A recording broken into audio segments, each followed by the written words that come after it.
Yeah, we're still at the Bang Your Head Festival. Yeah, and I have the headliner here today, Judas Priest. What do you like more, playing in halls or playing open air festivals? Well, they've both got their own. They've both got their own types of atmospheres.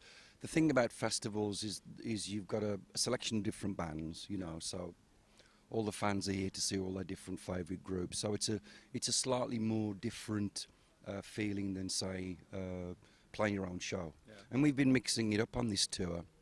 But either way, it's just great, you know, to be back on the road again after being in the studio for 2 years making Nostradamus. So we love it all. It's just wonderful to be back with our fans. Great to be back at Bang Your Head. Great to be back in Germany where we have an incredible following of heavy metal maniacs. So it's good to be back on the road again. Okay, you have a new record out, Nostradamus, and it charted #5 in Germany, which really is great. 5 is big. Five is absolutely big. So tell me something about the idea of the whole record. Well, as lots of people, well, as everybody knows, all the metal fans, Priest has been around a long time. We've done a lot of things, pushed a lot of boundaries, and been pretty versatile throughout our careers. And we had thought about the possibility of a concept album, you know, along the way. And it just suddenly seemed to be a good idea. In actual fact, our manager, Bill Kirbishley, who manages The Who, was involved with Tommy and Quadrophenia and all that sort of stuff. You know, he always thought that it might be a good idea for Priest to do something a bit special like that. And when he made the suggestion of Nostradamus, and we found out, read about him, and you know, found out more about him, all the intrigue and mystery that surrounded him, we thought it was really good metal content and to get our teeth into. And so literally we just sort of went straight at it, really. Got on with sitting down to write and record. And here we are. Like I said before, it's different for Judas Priest. It's epic. Yeah. You know, 1 hour 40 minutes. So everybody must check it out. But things are going great. #5 in Germany. What can we say? Okay, you're on tour now, but when you're on tour next time, will you play maybe the whole album on the tour? Testing on two. The hope is that next year we'll go out and we'll play the whole thing in its entirety. That's what we would like to do. Obviously, it's going to be a mammoth task, and we'd have to either pull in other musicians or seriously think about the way we're going to present it. At the moment, we're doing 2 or 3 songs off it because it's only just come out and people need to get to know it.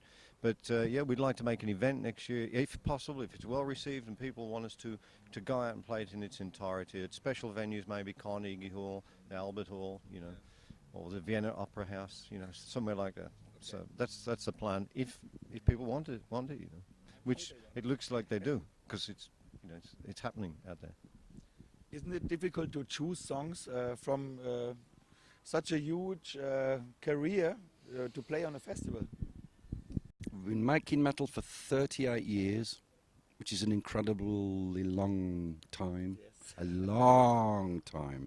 It doesn't seem that long. That's the great thing about music. It's as old as I am. Well, the thing about, you know, age is just a number. It doesn't matter in rock and roll, in heavy metal. Judas Priest has been around since the beginnings of the heavy metal world. And we've made many records. We've made hundreds and hundreds of metal songs. And we have our classics. The fans would kill us if we didn't do Breaking the Law. The fans would kill us if we didn't do Electric Eye, this kind of thing. So we're mixing up this set list. We've got those songs plus some songs that we haven't played for many, many years, and a couple of things that we've never played before. And as Glenn was saying about Nostradamus, we are playing 2 tracks in this set.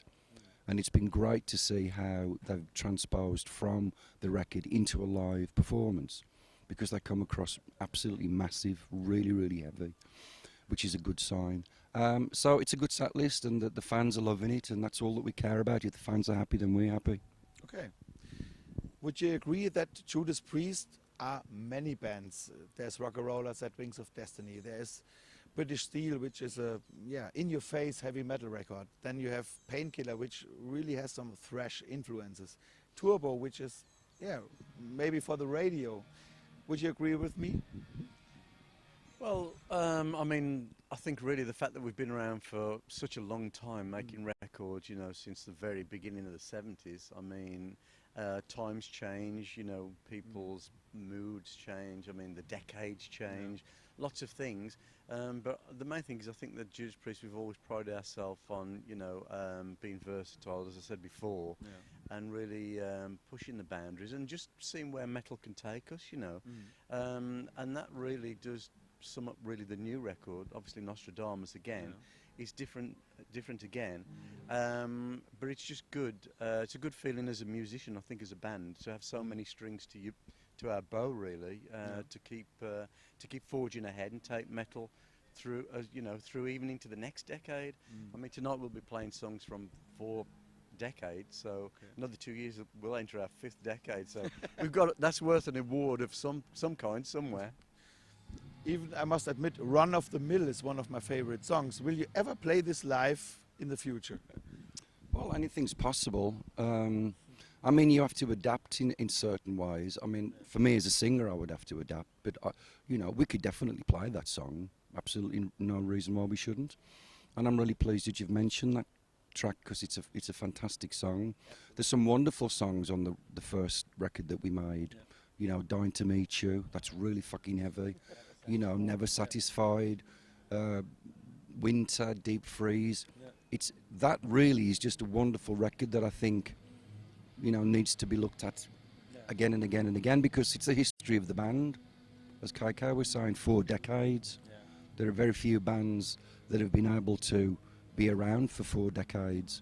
Some bands are only around for 4 years or 4 weeks, you know, but we've worked really hard. We love heavy metal music. We love making metal. We're still as passionate about making metal, and the energy and the power that we get from the fans is what keeps driving us. So, yeah, maybe we'll do Run of the Mill in about 10 years from now. Okay. Yeah, you're on tour right now. My last question, do you record any shows? Yeah, we do. We've got a Pro Tool system on the road with us, and we record most nights, really. So can we expect a live recording? yeah, it's possible at some point, because we did the same on the last tour. So there's quite a selection of songs that have never been released live from the last tour. I saw you at Sweden. Yeah. So in the last tour and this, like I mentioned, Dissident Aggressor. So between the last tour and this tour, there'll be plenty of songs that have been never released before, but live. And so we record every night, and it's just up to somebody to sift through the mountain of takes that we will have at the end of this tour. So there's a strong possibility of another live album. This sounds great. So thank you guys for this interview. Thank you. Thank you very much. Thank you, everybody. This is not a band, this is heavy metal. Yeah, that's what it Thank is. you. Hi, everybody. This is Rob Halford, the Metal God, along with Glenn Tipton. And KK Downing. of Judas Priest, and this is Street Clip TV. Yeah.